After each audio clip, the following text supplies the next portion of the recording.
Welcome to the Genius Factory. Enjoy the video. You begin by confirming essentials so the fixes work.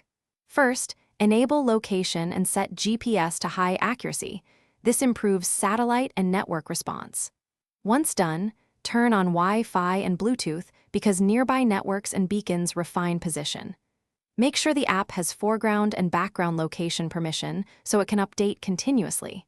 If prompted, allow precise location. Doing this first removes common blockers and prepares your device for the deeper diagnostics that follow.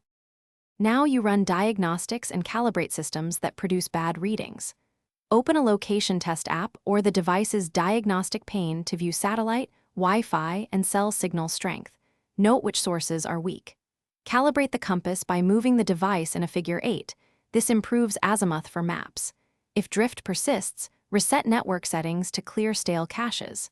Also verify correct date and time, disable VPN and battery saver, and update the map or OS so you have current location databases.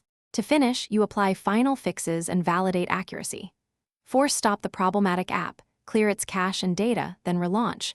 Reinstall if corruption remains. Test outdoors with a clear view of the sky to confirm GPS satellites lock. This isolates hardware from software issues. If location still fails, reboot the device, and if necessary, boot into safe mode to see if a third-party app is interfering. If safe mode restores location, uninstall recent apps one by one until normal service returns. Thanks for watching. If you found this helpful, don't forget to like and subscribe.